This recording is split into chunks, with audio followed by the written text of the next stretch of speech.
ikke sikker på, hvad mændene er. Kropssproget viser, at den er klar til at tage flugten, når den rejser sig. 95, okay.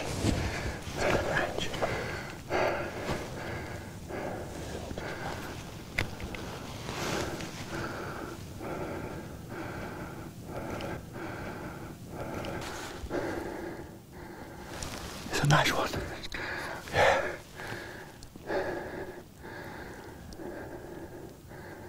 He's standing, Lars. He's standing. Okay.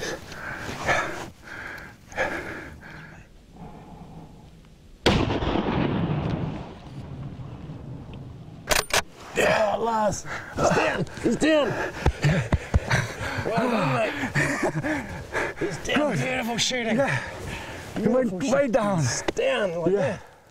Beautiful shooting, Lars. Oh, excellent, was a mate. good stack. Excellent, yeah. And a good stalking here around. Oh, it was beautiful hunt, eh? I think he's could be around 18 points, something like that. Looks like something. Looks like it, eh? Yeah. Very nice and very, beautiful and wide. Yeah. He's a dandy. Yeah. Absolute dandy. On a hard day, eh? Because of the wind and you know they've been pretty hard hunting today. Yeah. Do you think it was one of those we have seen? Definitely the one we had a look at earlier that we tried to sneak up on, but the wind was swirling and we couldn't get within, 350, 360 metres. Yeah.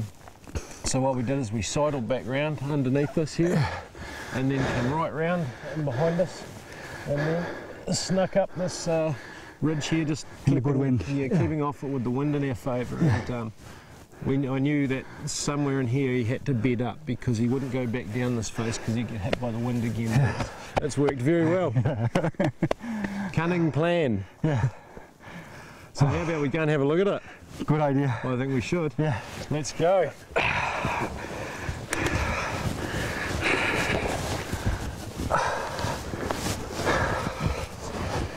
Nice. Beautiful. Hjorten ligger, hvor den faldt. Den høje kugle slog den ned på stedet.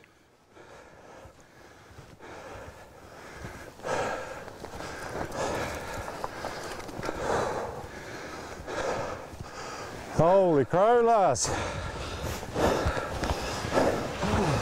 Look at that. Hey? Yeah. Damn, it's big. See if you can get that out. I'll come around here. Wow. Look at that. That's a dandy, eh? Look at that. Wow, it's big. A big body and... Yeah, massive, massive deer. Very heavy. Yeah. Nice color and white tips and... 1, 2, 3, 8, 9, 10, 11, 12, 13, 14, 15, 17, 18. Well done, mate. 18 points. Yeah. He's broken one off here, so he would have been 19. But that is a terrific stag.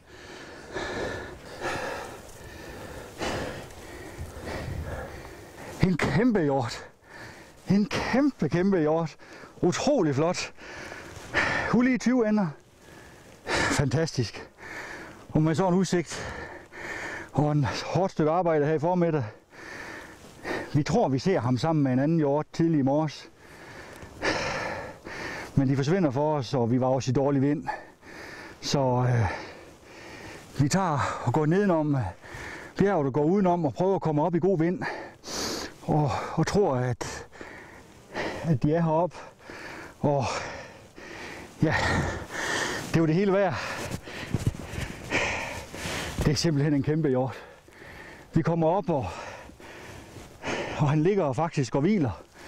Og vi kan lige se hovedet af ham.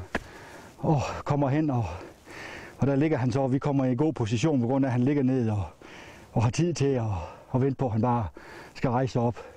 Heldigvis går han den rigtige vej. Han kunne have gået ind i det tæt igen, og så har vi mistet den chance, men det gjorde han heldigvis ikke.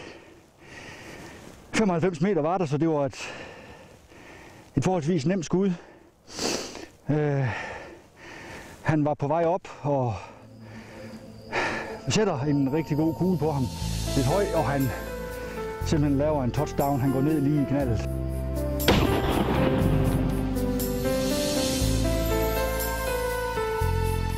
Ja, det var virkelig touchdown, da Lars skød. Hjorten opdagede ikke, hvad der ramte den, og den forendte i skuddet. Lars fik sin drømmehjort, men drømmen fortsætter. For nu skal vi højere op, meget højere op. Derop, hvor der normalt kun er bjerggemserne og taren, der regerer.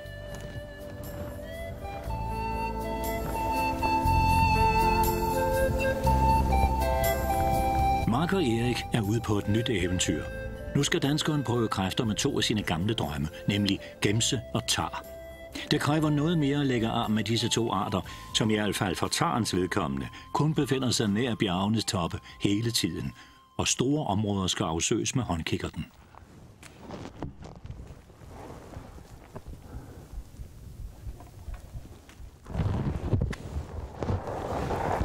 Vi er lige kommet op i området for gemser, og han er gået frem vores PH og kigger ned i en dal, efter om der skulle stå en skudbar gemse på den anden side af baktoppen her.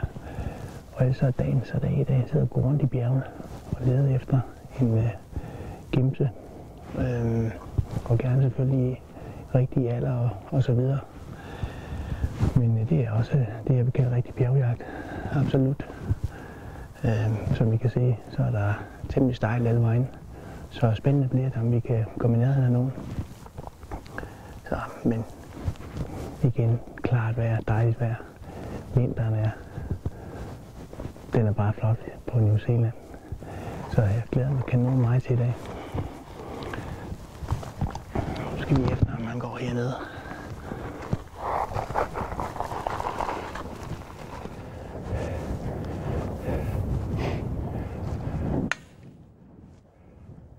Der har været et ret kraftigt snefald inden for de sidste par dage. Og den puderagtige frostsne er sine steder ret dyb. Et absolut mageløst og for en dansker ganske usædvanligt sceneri at jage i. Erik er begejstret for omgivelserne, men må arbejde for at nå sit mål.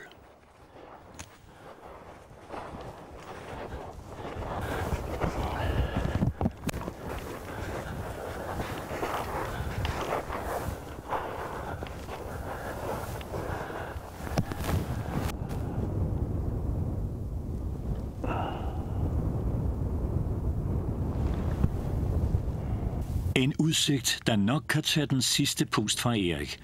Men pausen bliver ikke lang. Mark vil videre, længere og højere op. Ja, det at jagte på New Zealand er ikke blot en kæmpe naturoplevelse, men stiller store krav til konditionen. Selvom Menonet har de bedste områder og jagtførere, er al jagt selektiv for at sikre jægerne den bedste kvalitet.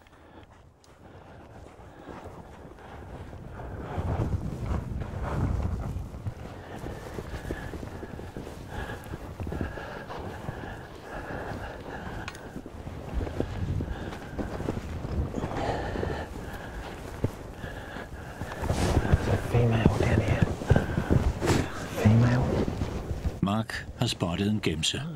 Med sin store erfaring kan han hurtigt afgøre, at der er tale om en ged, en hund.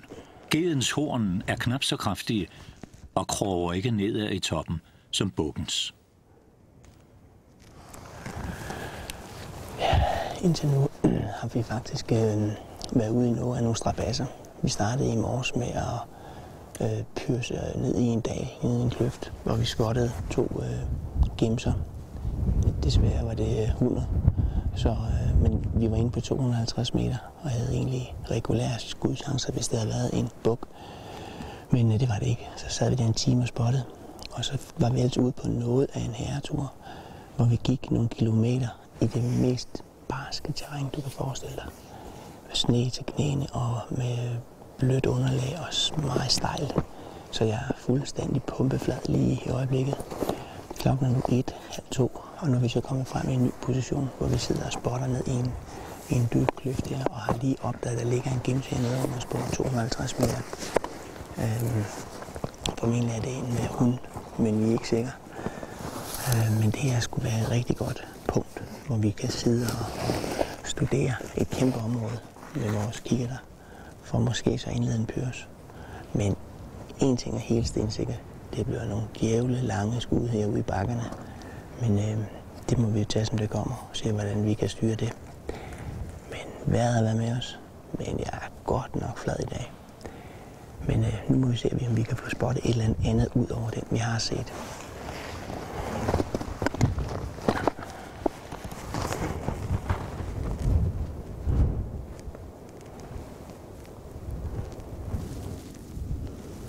Der er et par 100 meter ned til gemsen, og det er virkelig imponerende, at Mark klart kønsbestemmer geden, for hornene kan ikke ses i profil.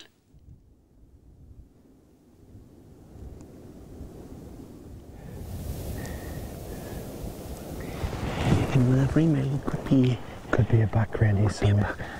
Yeah. we are in the end of the rut, right? Yeah, but there still would be a buck wandering. Having a look around, doing his scent pads. I'll just pop off down here and just take a wee look. Okay. Vi er i slutningen af gemsernes brunst, og der kan derfor godt være en buk her et sted. Men hvor? Sandelig. Der står han jo. Eric, quick, get you off. Back. Yes.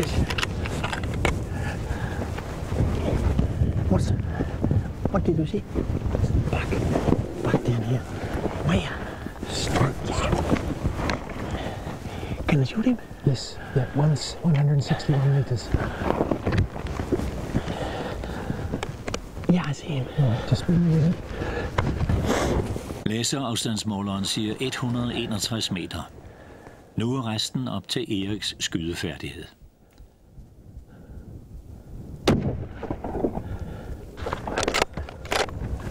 Oh, he's He's dead. thank you, man.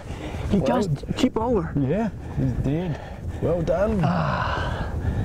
Wow, it was going too quickly, man. Yes, yeah. Things happen very quick, eh? But where he was tipped over, Yeah. that's bad situation because it was over a cliff. Over a cliff, so hopefully, fingers crossed. But that was the only shot you had, hey? Yeah, If he had that was now or never because Yeah. if he just go back again, we never see him. No, definitely not. But Well we done. were lucky, man. Thank you. No problem. Thank you very much. After that long stalk in the snow, It's been a hard day, eh? Very it hard was day. really a hard stalk over here. Tough hunt. Man, yeah. Very I tough bring one bullet under the magazine. Yep. In case something's happening. Okay. It's fine. Now, back to job to find him. Now to go and find. Thank you very much, No man. problem at all, mate. No problem at all. Yeah, I think if we just sneak And down. the female's just Female's still standing. here. She doesn't know where the shot was from. Yeah. What about a double? Geden har ikke opdaget, hvad der foregår. Hvor langt er bukken faldet ned? Der er meget stejlt på den anden side, men heldigvis viser det sig, at det går jævnt nedad, og bukken er blot rullet en snes meter. Det kan simpelthen også være ganske langt at skulle trække 35-40 kilo dødvægt.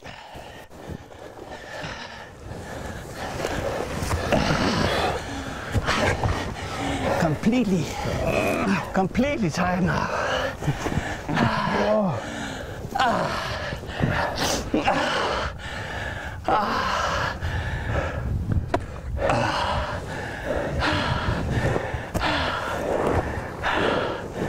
Good job, man.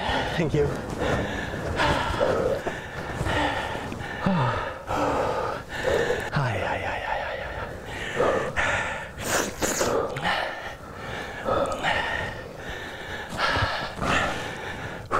How do you feel now?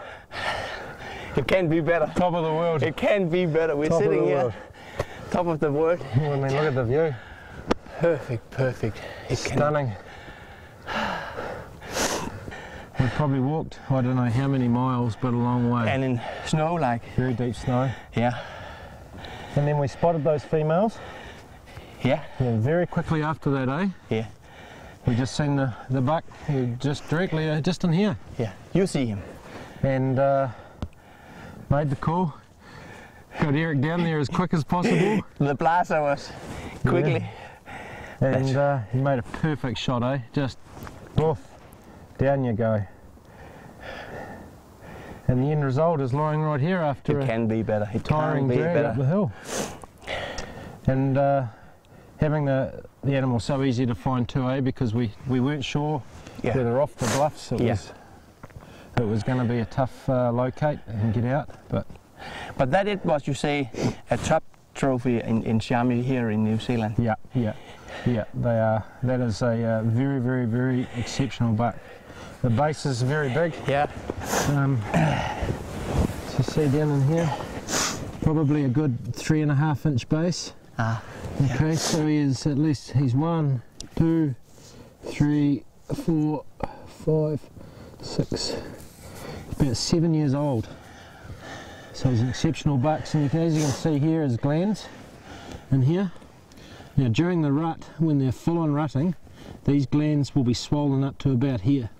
And because they're coming near the end of the rut, they're slowly going down.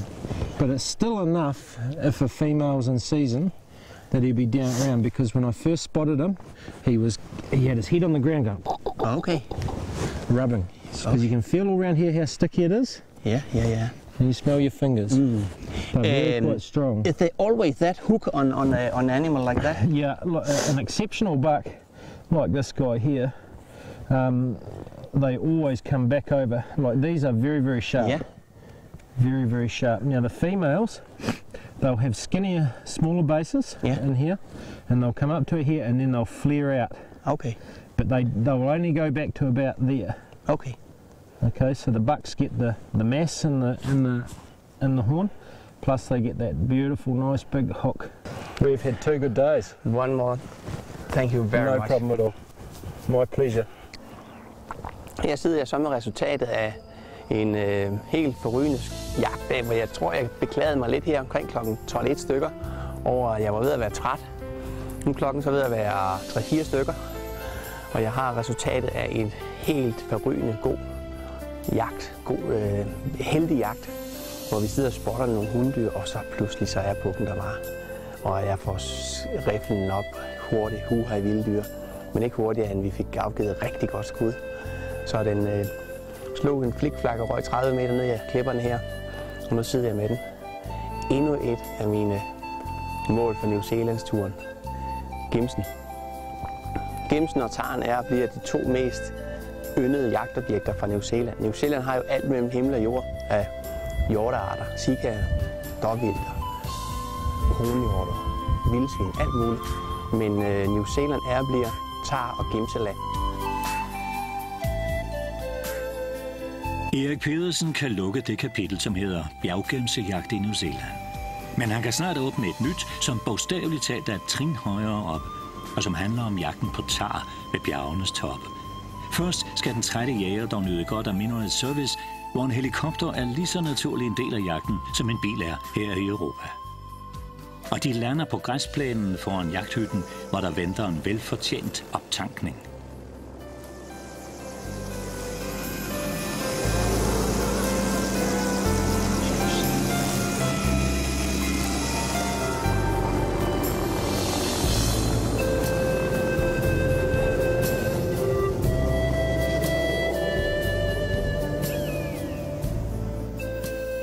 I jagthytten er Meg Taylor chefen, og ingen ser nogen årsag til at betvivle hendes evner ved komfuret, for hun gør det fantastisk. Jægerne nyder med velbehag af det, som følger efter et brusebad, en ren skjorte og et godt måltid mad.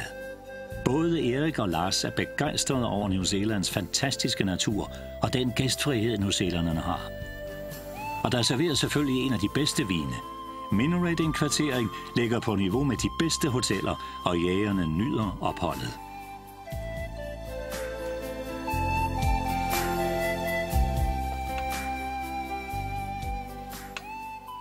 Igennem filmtrilogien Ringenes Herre blev resten af verden opmærksom på, hvilket unikt landskab New Zealand rummer.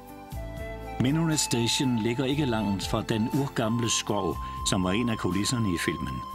Og i denne floddal foregik nogle af de drabelige kampscener med tusindvis af statister.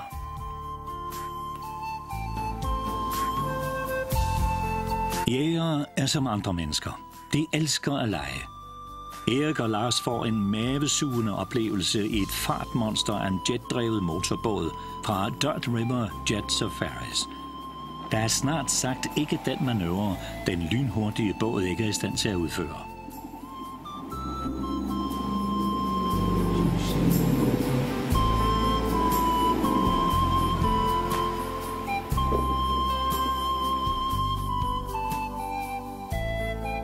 Oplevelserne er ubeskrivelige. Kom og nyd det, sagde Matthew Wallace, Matts far. Tim Wallace er idémanden og grundlæggeren bag Flymuseet. Tim Wallace kan kalde sig Sir Wallace, da han er adlet. Han er en levende legende, der har sat sit præg på fly-helikopterhistorien. Ja, jagten er utrolig, som mange andre ting på New Zealand. Det er landet, hvor oplevelserne helt sikkert vil bringe en tilbage en dag for at opleve det endnu en gang.